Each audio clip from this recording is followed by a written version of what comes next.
During the reign of King Stephen, around the 12th century, the village of Woolpit in Suffolk, England, was a quiet settlement nestled among rolling farmlands and dense, shadowed woods. The villagers led simple, hard-working lives, bound by the changing of the seasons and tales told by firelight. But even the oldest stories shared on those long evenings could not have prepared them for what would soon unfold. It was during harvest time, a season when the fields were alive with the rustling of crops and the steady hum of labor. On this particular day, the sun hung high, casting long, golden rays across the village. The air was thick with the sounds of laughter, work songs, and the creak of wooden carts. But amidst this familiar scene, a shout of alarm cut through the noise, drawing everyone's attention to the edge of the fields near the old wolf pits, deep earthen traps dug to protect the village from wild animals.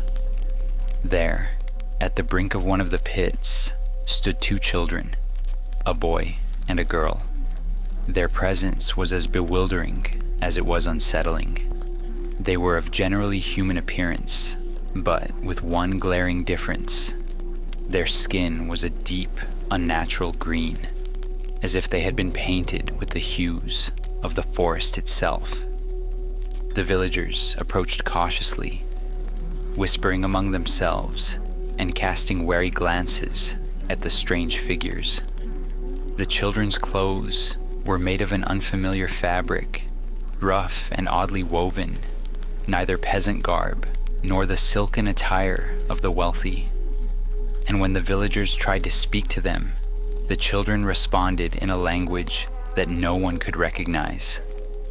A series of sounds that seemed more alien than foreign. As the murmurs of the villagers grew louder, a respected local noble named Richard de Calne stepped forward, his eyes fixed with a mix of curiosity and concern. Gently, he coaxed the children to follow him to his home. They did so hesitantly, clinging to one another and casting nervous glances at the crowd that parted to let them pass. The days that followed were filled with more questions than answers. The children, clearly hungry, refused every type of food offered to them: bread, roasted meat, fresh fruits, until finally a servant presented them with raw broad beans. The children's eyes lit up with recognition, and they devoured the beans as if tasting something from home. It was a small breakthrough that gave the villagers hope that these strange visitors might adapt to their new world. Gradually, the children grew more comfortable and began to eat other foods. And as they did, the green hue of their skin started to fade. The mystery, however, deepened. The boy, who appeared to be the younger of the two, was frail and never regained full health. Tragically, he fell ill and passed away, either shortly before or soon after being baptized. The girl survived and slowly integrated into the village, learning to speak English and shedding light on their origins.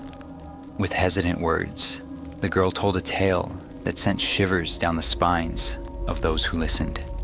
She spoke of a place she called St. Martin's Land, a realm of perpetual twilight where the sun never shone and everything was bathed in a soft green light.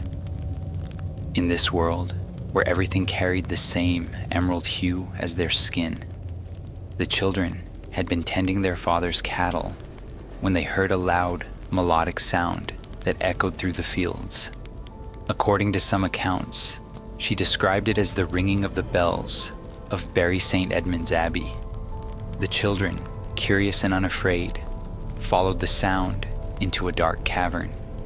They wandered for what felt like hours, until suddenly they found themselves blinded by the bright sunlight of the world beyond and standing at the mouth of the wolf pit where the villagers had found them. The story confounded the villagers and scholars alike. Some dismissed it as mere fantasy, or a tale spun by a child who had seen too much. Yet, for others, it hinted at something far stranger, a glimpse into another world, one that might lie hidden beneath the very earth they tilled. The girl, who was said to be spirited and at times impudent, found a place within Richard de Calne's household and grew into adulthood. She eventually married a man from King's Lynn, moving 40 miles from Woolpit, where she lived for many years. According to the astronomer and writer Duncan Lunan, research into de Calne's family records suggested that the girl was named Agnes and that she married a royal official named Richard Barr. Even centuries later, the story of the Green Children of Woolpit lingers on, appearing in chronicles such as William of Newburgh's Historia Rerum Anglicarum and Ralph of Coggeshall's Chronicum Anglicanum. These early accounts, along with later mentions in literature, fueled debate and speculation about whether the children were fairies, travelers from another realm, or simply a distorted tale of lost foreign orphans. Whatever the truth, the story remains a captivating and unsettling reminder that sometimes the boundaries between our world and others may be thinner than we think, leaving us to wonder what else lies just out of sight, waiting to be discovered. I want to take a moment to address some feedback I received on my last video about the Sandown clown.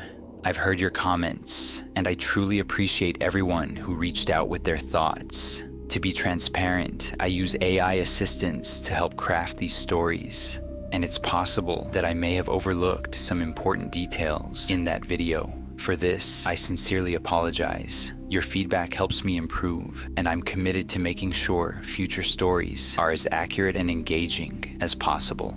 Thank you for your support and understanding. If you enjoy sharing your own scary stories, making suggestions, or starting conversations with me and others, be sure to check out the Discord links in the description below so you can reach me anytime by joining the general chat or the Paranormal Stories thread. Also, don't forget to follow the link tree for my merch, other social media, and more. For those of you who are interested in family-friendly content, my girlfriend and I have a daily life channel called PJ's Moments, where we share our DIY projects, baking, and everyday adventures. That link is also in the description. Until next time.